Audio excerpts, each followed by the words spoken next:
About 80% of the population experiences chronic pain at some point in their lives, and some people live with it. So the invitation is to look at your life emotionally, spiritually, and mentally, and look at those energy patterns. When did you have to repress your anger?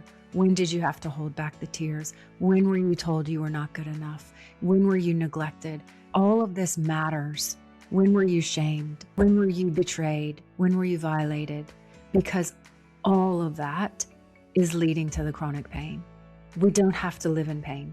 Through movement and through nervous system work and through fascia work and through trauma-trained somatic work, we can come back to a place of ease and comfort.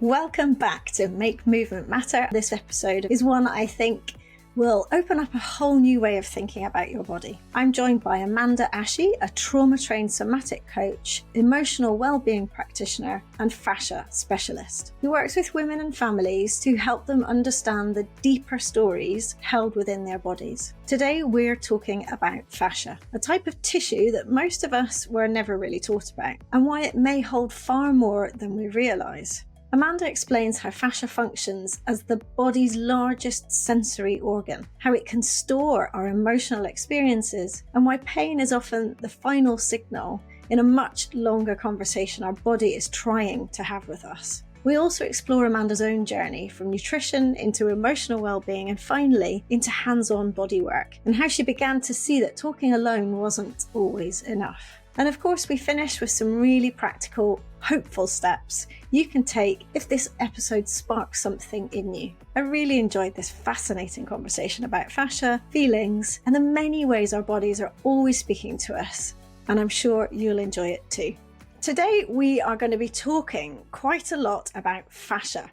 And I'm aware that that is not something that everyone knows about. So I would love it, Amanda, if we could do a bit of a fascia 101 to start with, just so that everyone's really clear on what it is, what it does. And I'll interject with any other questions I have because you are the one who knows all about this and I know a lot less. So I'm looking forward to hearing all about it. So what is fascia? Okay, so fascia, well, first of all, it's fascinating. The other night, I was looking at a photo of hydrated fascia next to dehydrated fascia, and I could not take my eyes away from it because what it is it's connective tissue, but it's also the largest sensory organ in our body. So it has more sensory neurons than motor neurons. So what that means is it really moves our body. It really helps all parts of our body stay together and move together. But the fascinating thing about fascia is what I tell my clients when I'm working with them. I'm a myofascial energetic release practitioner. And what I tell my clients is imagine someone opened a bottle of glue and poured it down in the top of your head. And then it just starts to get into all of the little nooks and crannies in your entire body, your eyes, your blood, your bones, your muscles, your skin. And it just drizzles its way all the way down from head to toe. Wow. And what tends to happen with glue, for example, when we leave it out in the air, is it hardens, doesn't it? And then if you need to work with it, or if you need to shape it or move it or make it more malleable, you get a little bit of water, you get a little bit of moisture, and then it softens and you can reshape it, you can repattern it. And that's the same as fascia.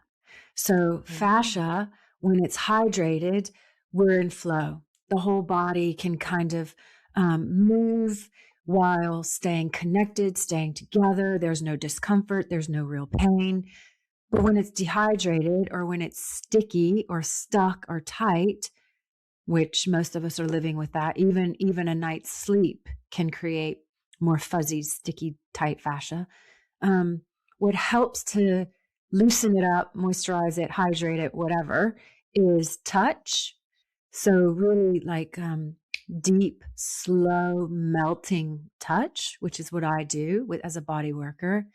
But also it responds to light and it responds to frequency, so vibration, so sound, which is incredible. In fact, I do with a practitioner locally, we do sound healing and fascia work together. So that's what fascia is. Very Amazing. basically. Okay, so to go even more basic, if we go sort of on a physiological level, so am I right in saying it's a connective tissue? It's connective tissue. It connects all organs, muscles, everything. Everything. And this is from my lack of understanding potentially. So it could be a silly question, but there's no silly questions. Does it envelop things? This is an understanding that I've had where it envelops organs, bones, muscles, and so on. So I've always nervous system and the nervous. So like all of the bits within us, it sort of envelops it. Is that right? Exactly. So for example, when I'm working with the neck and this big, SCM muscle right here, the vagus nerve is right behind there. So when I'm working with the muscle and the fascia, we have to also be aware that, we have arteries and nerves here. So you have to really, what Gil Headley says is respect the neck. So yeah, it's wrapped around everything in our body. So when I think I've mentioned this once on the podcast before, so apologies for those who've heard it before. But my granny died at 100. She was amazing. And she was a doctor. She was an early female doctor, very few female doctors. And when she remembers at medical school watching when they were dissecting a cadaver, which wasn't something they did themselves, because at that point you were in a huge lecture theatre and you would just watch. You had to have really good vision. And when they cut something or someone open, they would remove a sheath-like thing, put it in the bin, as though it was like the cling film that the cadaver had come in, even though it was from within the body, and they would sort of discredit it as though it wasn't a real thing. Is that something that you've heard about before, where it's sort of only come into knowing in more recent years? Yeah, that's exactly right. So I've done some dissections as well around the lungs and the digestive tract, and they actually were working with the fascia. But during those lectures, those trainings, they said just that it used to just get in the way, so they would just literally pull it out the body and throw it in the bin. But now, they go in very, very delicately and just kind of, they'll just kind of cut around and you can pull the fascia out. And it kind of looks like, a sheath that's like a slate of ice almost. If you imagine it like that, like a thin slate of ice, and it's just kind of wrapped around your entire body. Yeah. And presumably when it's in the body and it's in good working order, it's really stretchy, what you were saying about the hydrated version. So you can imagine it being very malleable and therefore not restricting our movement and in fact aiding our movement, because it's sort of holding everything together. Is that accurate? Yeah, that's exactly right. So the fascia, it will work with your muscles. It will work with your bones, your skeletal system. I wanted to say skeletal because I'm American, but I'll say skeletal. You can say either, Yeah, it's fine. yeah, so that's exactly right. And then, when it's tight, sticky, fuzzy, whatever you want to call it, then it will start to restrict movement. Yeah. Okay. So we are going to be talking quite a bit today about pain. Not because the only time we should think about our fascia is when we're in pain. That's certainly the last time.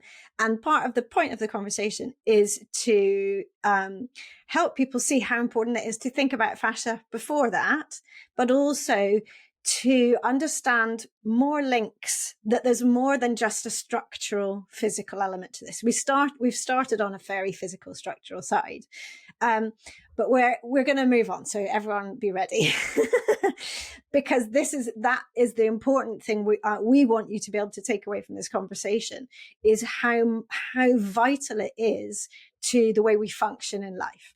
So, but what's interesting for people is, who is Amanda? So you've told us that you are a body worker. You were initially a nutritionist, I believe, but then you moved into more of the emotional well-being side, and then progressed into bodywork. Is that the right order, approximately? Yeah, that's exactly it. So, way back, I worked in television. And then when I moved to the UK, I kind of, I don't know, I just wasn't responding to the television industry in the same way I did when I was in Los Angeles. So I did a career change and I became a naturopathic nutritional therapist. And that was like my first introduction to physiology and how, diet and lifestyle impacts our physiology. And then in working with all of my clients, I very quickly realized that, food, it's so emotional. It's so mental. Like, and we need that pillar to support us when we're trying to change our diet and lifestyle, because it's mindset and body, top down and bottom up, to make these habitual changes that we need to make. So I then started to train in mindfulness, and then somatics, and then I'm trauma trained. And then when I was working with somatics and the nervous system, I realized like I really want to understand the body at a deeper level. I've got the knowledge, I've got the wisdom, because everything I teach, I do when I'm working with, regulation, co-regulation, all of that nervous system sensations, tension. And so I went along to a myofascial energetic release training. Had no idea what I was getting myself into. And it was a week long of really intense work, because the fascia, although it's connective tissue, it's also a sensory organ and it holds memory. So a lot of suppressed emotions will be held in the fascia. A lot of trauma will be held in the fascia. So when you're manipulating it or melting it or moving it, all when it loosens and opens, all of that energy can then be released to be processed. So that's how I got into fascia work. It's amazing. It's a really, really interesting progression, because it feels like a really naturally inquisitive progression, where one thing built on top of another, and perhaps another question was posed by the clients that you didn't feel you were answering, I suppose. And then I love the fact you ended up with the body. You started with the mind and you ended up with the body, because often we will go to people about the mind, or we'll go to people about the body. And ultimately, I've talked about it an awful lot on this podcast. They are one, and therefore, how can we marry that together? So that's why I was very excited to talk to you about everything today. So when you got into this, was there something, but prior to choosing to go and do the sort of bodywork training, was there something that you were seeing in your clients physically who had emotional issues that made you think the talking therapy, the somatics, the nervous system work wasn't enough?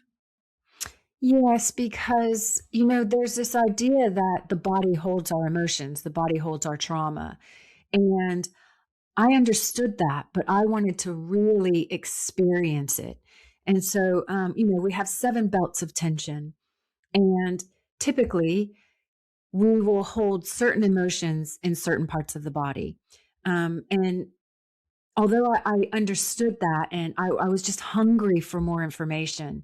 So when you actually go in and work with the fascia and you work with the body, you really start to understand the theory of it, but also viscerally, like, oh, okay, people who come in with shoulder issues or lower back issues, or childhood trauma, like you kind of start to really understand parts of their body where the emotion or the trauma is going to be held. And then you can work with those specific parts of the body. So in the work that I do as a, trauma trained transformational somatic coach online, one-to-one, I'll be working with a client, and they'll be talking about their feelings, and then we'll pause and we'll go into the body and we'll go into the feeling, and they'll say, "Oh, I feel it in my upper back." Okay. And so, oh, okay. So that's, that's probably rooted in childhood, because we hold a lot of our childhood developmental issues, trauma, whatever, in our upper back, like behind our scapulas. It's all tucked away in there, inner child stuff. Or if they're talking about worry or nervousness, it will kind of show up in the stomach. Yeah, I think everyone can relate to that one particularly, because when you feel anxious, it will come through in the belly, and sort of a posture of sort of protecting that area and kind of crunching down in a fearful position rather than a more relaxed, open position. So I'm sure everyone can really relate to that. Tell me a few others. I'm fascinated as to what patterns you've seen of different types of issues with specific areas of the body.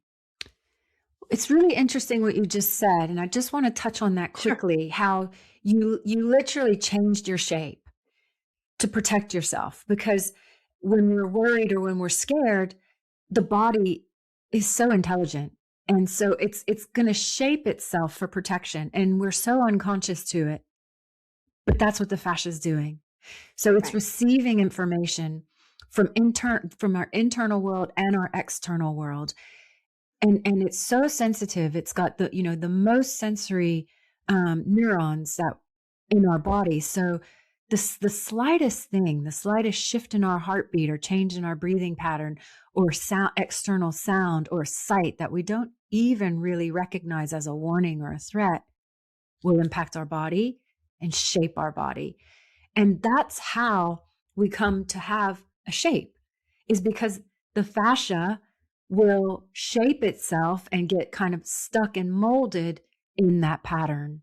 So it's that adaptation that I talk about a lot. And I suppose to bridge the gap of people not wanting to necessarily think about the why that's happening and make it more relevant to daily life, let's say, then I talk about this adaptation to a position you're in, which is not just, oh, I've got to be sat at my computer a lot, so I'm adapting to that. Yes, that's one facet. But even when you're in that seated position, if you are in protection mode, then you are adapting to the protection mode shape, which is then obviously limiting, and you will feel stiffness and so on. And you perhaps might relate that entirely, well, I've been sitting for too long.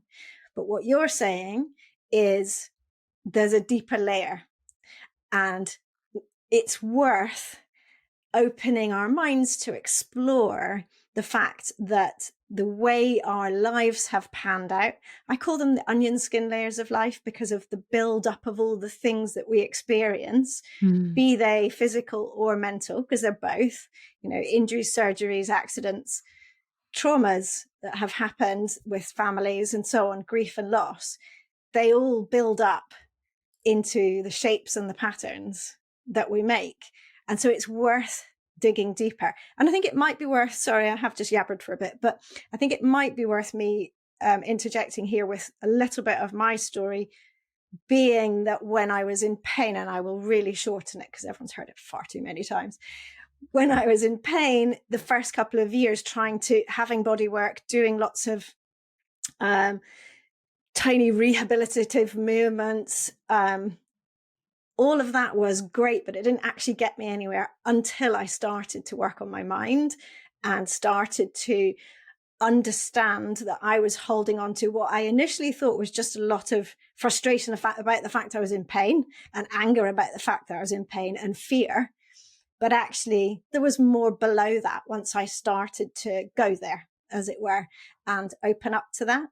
And from that point on, which was about 2 years in, from then I started to see improvement because I was surrendering some difficult stuff. And that is what I want people to understand, that it's worth going there. So what I'd love to hear from you a bit more is, when you work with someone now and you are working with them, both presumably therapeutically in a talking way, and I'm sure you now offer that it would be a good thing to work with them in terms of manual therapy. What do you see in how that helps people? Nothing takes you as deep as fascia. So, for example, you were asking, where else do we hold emotions? So, I have a client who I've been working with for quite a few months now. And she's got a disabled, dependent, autistic 11-year-old, which is a huge burden. And guess what? She's got frozen shoulder. Because, for example, when we hold the weight of the world, it's all right here. So yeah, we can talk about how hard it is for her. We can talk about how the lack of support. We can talk about the near-death experiences. We can talk about all of this. But until we get into the body and really address what's being held unconsciously, subconsciously, and allow it to come through so it can be seen, felt, and processed, all the talking in the world won't get you where you need to be. So, it's incredibly powerful to do the hands-on work, and it's incredibly powerful to visit those parts of the body in a one-to-one capacity where we just come into it, sense into it through felt sense. And then we can even work with moving it. The fascia it's interconnected like a web, like a spider web. So just like linear movements isn't really going to do much. It needs like spiraling and unwinding, because you have to imagine, like, if you just linear movements, it's just like that. But when you spiral and unwind, it then kind of opens it up. The natural 360 degrees of a human movement rather than the linear lateral. We get so restricted. I write about this in my book. We get so restricted by the anatomy and physiology's description of how we move in which sagittal plane and blah, blah, blah. And it cuts it down. It narrows it so much when we are such sort of random movers. And that's the beauty of movement, isn't it? It's all the in-between of our normal daily patterns that's so important to release. And that whole, move. And I always say, but people say, well, how, have I got the technique right? Am I doing it right? And I'm like, I don't know. Is it right for you? You've got to feel if it's right. It's so important that people respond to what their body's telling them. I love what you're saying, Amanda. Exactly. I love this. Like, for example, the pelvis. Many women from a young girl, we lock our pelvis because of the shame around what that area means, which can create rigidity, stuckness, lower back pain. And, I have a membership that I have for moms. I work with moms specifically. And we were going through a 6-week cycle with the pelvis. And our first session was literally micro movements of anterior, posterior tilt and rotations. And for the rest of the day, her lower back pain, for like the first time in a year, had kind of dropped from a 6 to a 2, and because when we hold that tension, it's also connected, and it's also connected to our psoas muscle, which is the muscle that will lock down to keep us from moving forward in a free state, or if we're being rigid, it will get locked and stuck as well. Can you just tell listeners what the psoas muscle is? Because I think it's, again, very unknown, and yet it's, as you say, it's a really key sort of junction in the body that people don't really know so much about. And I remember finding out from Katie Bowman what it was all about, doing psoas release and feeling a huge release myself. So I'd love if you would sort of describe it. It's a really important muscle to release for lower back pain. So it runs all the way from the ribs down to the legs. And it's a deep, deep muscle. And so it connects, lungs, diaphragm, pelvis, and legs.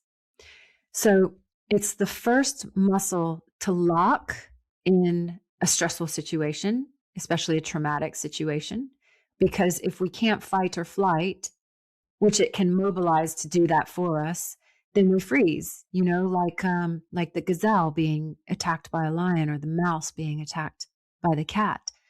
It locks so we can freeze and create safety in our body when we can't run or fight. So in that, it will create differences in breathing patterns because it's connected to the diaphragm. It will create tightness in the lower back and the pelvis and the legs. The legs might not have the energy that they need to move us towards our goals, to move us forward in life where we want to go, because the psoas muscle has been trained and the fascia around it has become tight and tense and sticky. So the mobility in that area is so much less. So when we're working with all of these parts of the body, these systems, anatomically, physiologically, energetically, the psoas is a big one to release, and a lot of emotion tends to come out when releasing the psoas. A lot of emotion, a lot of discomfort is released, all of that. It's really a powerful muscle and to work with. I'm just taking a quick break to share something I'm really proud of. My book, Move Well for Life, which is now officially out in the world. I wrote this book because so many people, despite feeling like they're doing all the right things, exercising enough, being active, and generally looking after themselves, come to me still feeling stiff, restricted, or worried about what aging might mean for their bodies. This book helps make sense of why that happens, and more importantly, what you can do differently. The book is not a workout plan to blindly follow and hope it will stick. It's a practical, reassuring guide about learning how to move better in your own daily life. We look at how you sit, walk, get up and down, reach, rest and move in the many in-between hours, so the way you move actually supports you for the long term. As Kay Cleave, known as Aging Disgracefully on Instagram, put it, this is the book we all need to read, especially as we age, to help us enjoy moving our amazing bodies. And Rosie Nixon, author, speaker and editor, described it as a life-changing book for anyone looking to live better for longer. The book is accompanied by a handy downloadable template for the everyday movement plan we work through in the book, touching on all 6 principles of the Move Well Wheel framework and helping you apply the changes to create long-term habits using the Everyday Ease method. You can buy Move Well for Life now on Amazon, Waterstones and bookshop.org. You can also request it through your local independent bookshop or your local library. And just to share one more endorsement that made me feel really proud, GP Susan Tahiri, a previous podcast guest on Make Movement Matter, said, "This is definitely a book I'll be recommending to my patients. If you want a kinder, accessible and more sustainable way to move, one that actually fits the life you live, this book is for you." Now, let's get back to the episode. And when you said about sensing into a body part area when you're moving it, what do you really mean by that? So we have something called felt sense. And what that is we tend to move through the world disconnected from the body, just up in the head. But when we start to train ourselves to feel into what's happening in the body, there are certain cues that we are well aware of. We know when to go to the toilet. We know when we're hungry. We know when we're in huge amounts of pain. But just for example, before we started this call, we were having some technical difficulties. Just a couple. So I could feel, because through felt sense and through nervous system attunement, I could feel my whole body contracting right here. I could feel like my brow being furrowed. Yeah. So that's felt sense. So while I could feel my breath being restricted. So while we were doing all of the technical stuff, I had the mindful awareness and the felt sense to continuously open, increase, to slow my breath down, to make sure it was long and slow, to kind of soften my face, because I didn't want to flip into fight or flight. I wanted to stay, in that really present, open, connected space. And if my body, through the external stress that it was receiving, the messages that it was receiving, that this isn't safe, you're not going to be able to do the podcast, what are you going to, if my body started to contract and restrict, then the flow of communication through all of my organs, muscles, nervous system, it would have blocked communication to my brain, and I wouldn't have the clarity that I need to deliver the information that's important. So that's felt sense. It's just that feeling and that's into the all body. from your head, isn't it? So that's all coming from your thoughts. So those thoughts of what was happening, what you were experiencing, the difficulties we had, the thoughts around what was happening, and how in control those thoughts were as well, then we're creating this reaction. And I think it's really, really fascinating what you said about sort of being able to control it before it flipped into that state that we all know well, the sort of slightly panicky mode where we are, breaths very short, you can feel your blood pressure rising, you literally can feel it. And to know that that's a potential, to know that you're trying to avoid that happening, to then affect today your performance, but in real life to affect your relationships, the way that you see the world, how life affects you, shows that this can start in the brain and be stopped because you've made that link, and you've got some tools and tactics to try and slow that down. And I think we all have those little traumas all day long, those little stressor points. And it all comes through the sensory system. So the first thing was that I saw, I could see through sight. It's not working. And then that sends you could see nothing. No, exactly. The issue we had was you couldn't even see. So yeah. Yes. And then that sends a message. I mean, like lightning fast, we don't even notice it, up to the brain. So most information starts in through the sensory system, internally, externally, and then up to the brain to create, whatever it is that is being created, thoughts. And yeah. And so when you're then with someone, and they come to you, so do people sometimes come to you just with pain, rather than thinking about anything emotional? So for example, had I turned up on your doorstep because someone had said, oh, you've got to go and see Amanda, she's great, but I wasn't aware of the contributing factors to my pain, how would you work with someone there? And particularly if they were a little bit resistant to the idea of the emotional link to what was happening to them physically? So that's a really good question. And yes, people do come to me initially with just physical discomfort. But because it's in the title of what I do, the energetic release, they also kind of know that it might take them places emotionally as well. And you do have to be present, because what can tend to happen is we might drop into like a freeze state, like a dorsal nervous system state where, because it's too much to feel, we kind of shut down. We go into that mouse, and they become the mouse and I'm the cat, even though it's nothing like that. Their nervous system just doesn't feel safe enough.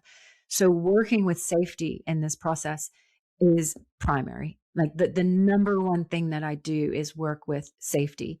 And that looks like mirroring patterns, talking at first up front, working with the breath, working with connection, working with compassionate inquiry.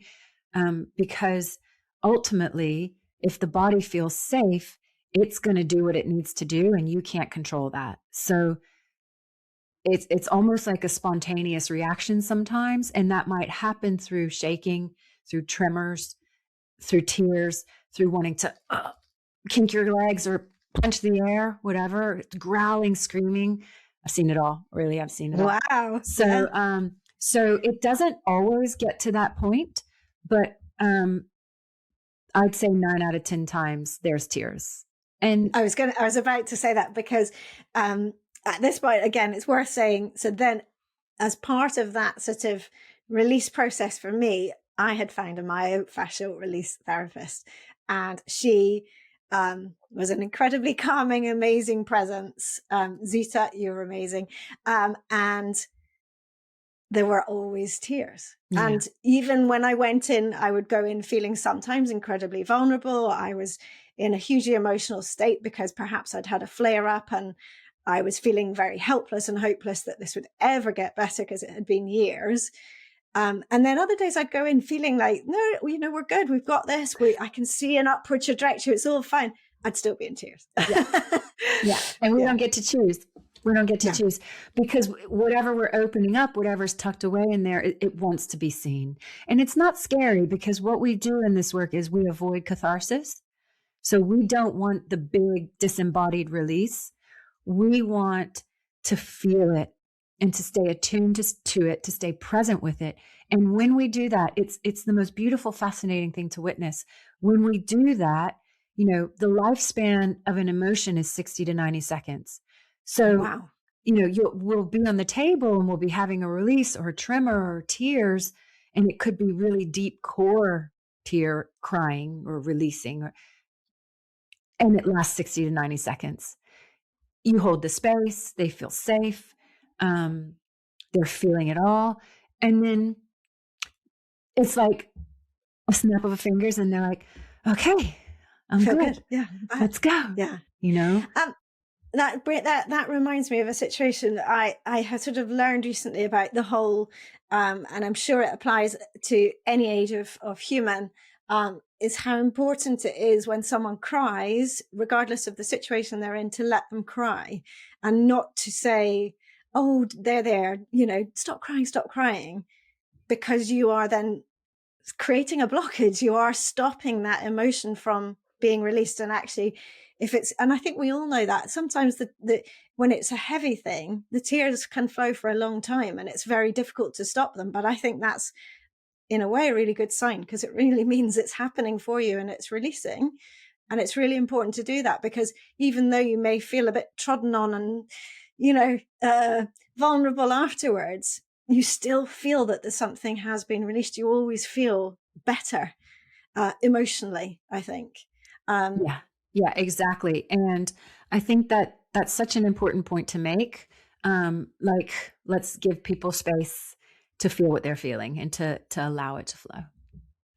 I'm fascinated by the fact you say 60 to 90 seconds, because if you think about other emotions as well, and allowing that to happen, because if you don't, if you don't, that's a good question. If you don't, and you're the kind of person who, perhaps if you think about the whole British stiff upper lip, you feel something, but, just keep going and soldier on type of mentality.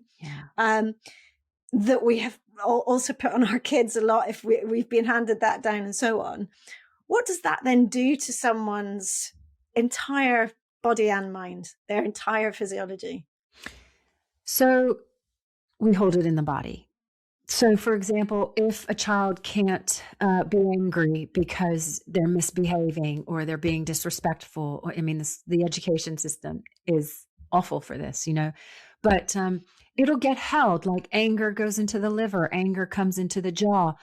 This is one of the biggest muscles in our body, our jaw, and we hold a lot of emotion here, especially anger. So a lot of people will find themselves clenching, grinding in their sleep, because they're trying to release, they're just trying to process. So if we're unable to feel, then it's energy, right? Emotions are energy in motion.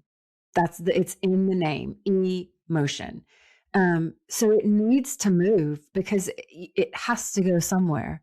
And if it can't come out and be expressed in the moment because sometimes it's not appropriate. Like right now, I you know, I have to have an appropriate level of emotional stability. So sometimes we can't, but then we can find a time, like, it might come out during a sad song or a movie later on, and it just needs to be processed.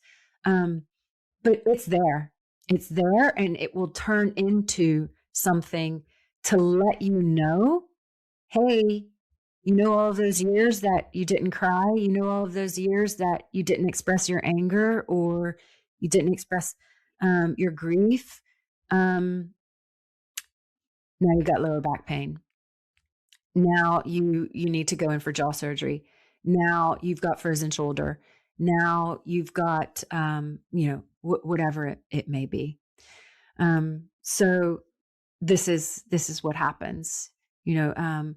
And it could be chronic fatigue. It could be fibromyalgia. It can be autoimmune conditions. It can be cancer. It can show up in the body in those ways as well. And it's the body saying, look at me. It's the body saying, I'm holding too much. I need to be seen, and I need to be released, and my emotions need to be felt. Wow.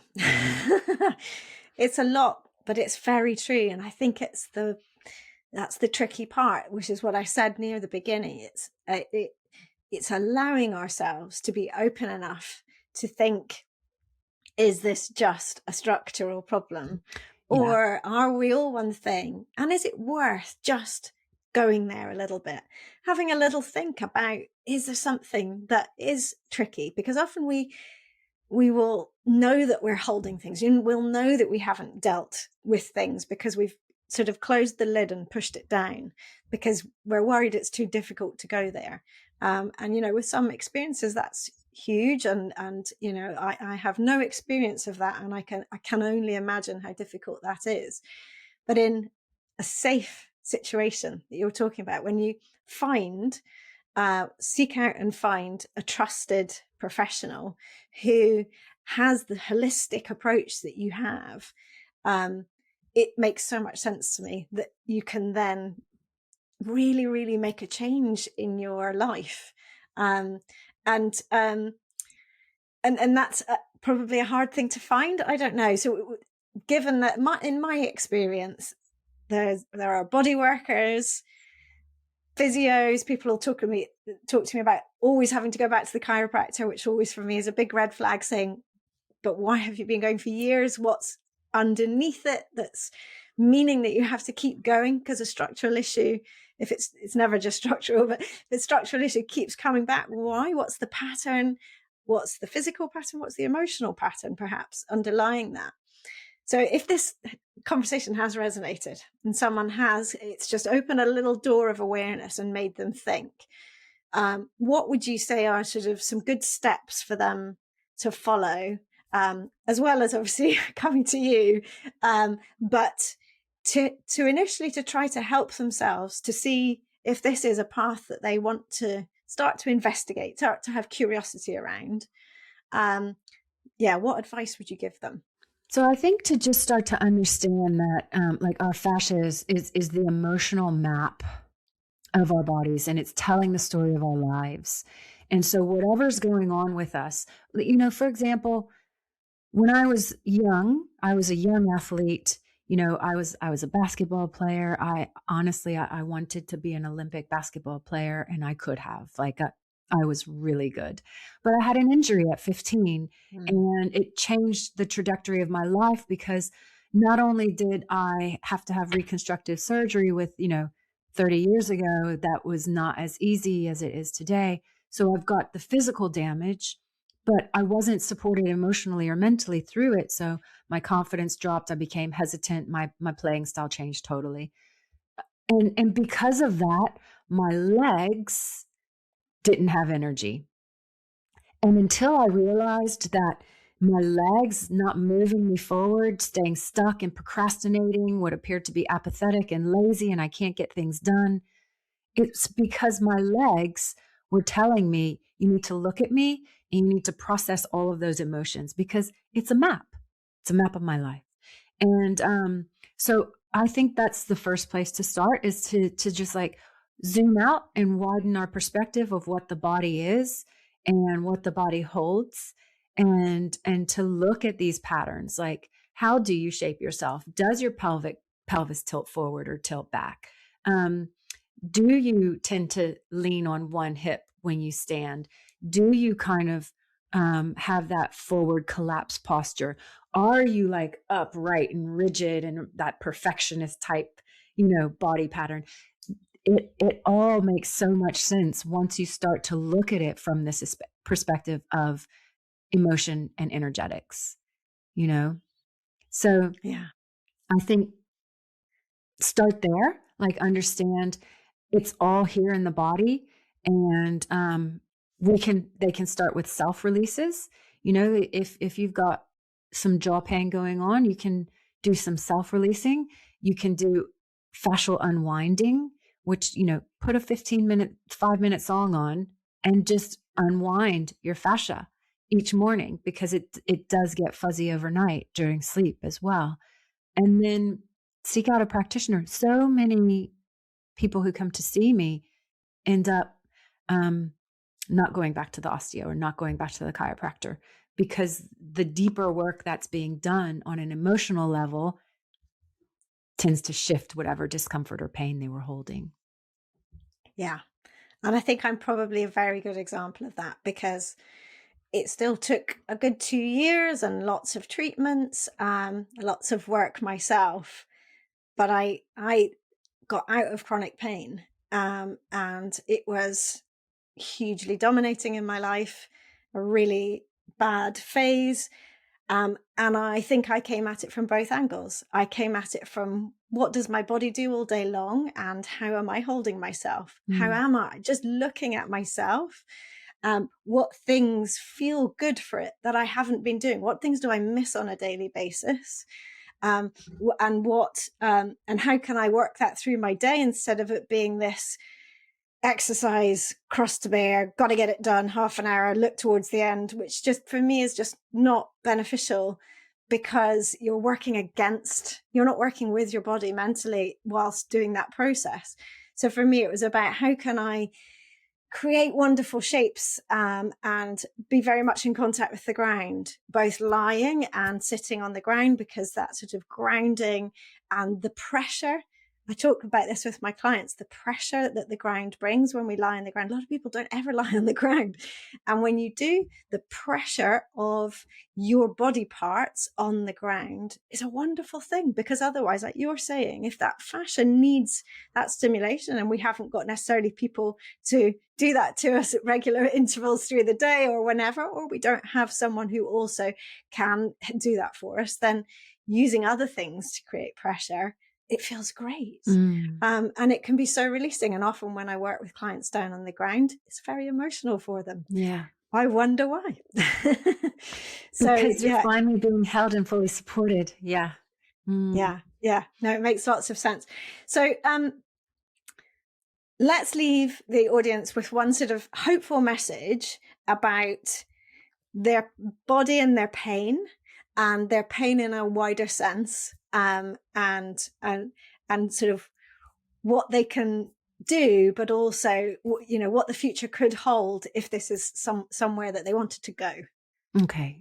So, about 80% of the population experiences chronic pain at some point in their lives. And some people live with it, continuously. So the invitation is to look at your life emotionally, spiritually, and mentally, and look at those energy patterns. And, when did you have to repress your anger? When did you have to hold back the tears? When were you told you were not good enough? When were you neglected? When all of this matters, when were you shamed? When were you betrayed? When were you violated? Because all of that is leading to the chronic pain. And that's, we don't have to live in pain. Through movement and through nervous system work and through fascia work, And through, trauma trained somatic work, we can come back to a place of ease and comfort. Amazing. I think that's a wonderful, wonderful message. And I think I really hope it resonates. It certainly does deeply, deeply with me. And I love your ability to explain this so well. So thank you so much for your time. If anyone wants to come and meet you online, first of all, and sort of find out more about your work, where can they find you? So they can find me on my website, Amanda Ashy, ASHY.com, or through Instagram. I'm currently at Mother's Nervous System Coach. I don't advertise my myofascial work, but I'm going to start to. So yeah, they can find me in those ways, and just message me, just reach out. I'm here to have a conversation, and maybe point you in the direction that you need to go if deep body work or coaching isn't something that you're up for. But if you are, I do online work and I do face-to-face work. And whereabouts are you based? I'm based in East Sussex, St. Leonards-on-Sea, which is a lovely little creative, quaint, cool town in next to Hastings. Yeah. Beautiful part of the world. Yeah. Well, thank you so much for your information and your wisdom and for the work that you do. It's been super, super interesting chatting with you. So thank you so much for your time, Amanda. Yeah, you're welcome. Thank you, Wendy. Before I wrap up, if you've enjoyed this episode, I'd really appreciate you taking a moment to rate and review Make Movement Matter on your podcast platform of choice. It genuinely makes a difference in helping the podcast and my message reach more people. And if something in this conversation resonated, I'd love you to get in touch to tell me how. Share a clip or a takeaway over on Instagram and tag me when you do. That's one of the best ways this message continues to travel. If listening today has made you curious about your own movement, not just exercise, but how you move through everyday life, and you'd like support to feel more comfortable, capable, and confident in your body, you can find everything over at reclaimmovement.co.uk. You'll find simple ways to get started, like my mini course, Happier Hips in 5 Steps, my 8-week signature course, Reclaim Everyday Ease, or access to a library of short movement videos and longer classes designed to help you integrate healthy, natural movement into real life, not add another thing to your to-do list. Thank you so much for listening and for being part of this community that's helping make movement matter in everyday life for life. Tune in again next week. And if you never want to miss an episode, you can sign up to be notified by email when new episodes are published by visiting the podcast webpage at reclaimmovement.co.uk/Make Movement Matter podcast. And in the meantime, happy moving more naturally.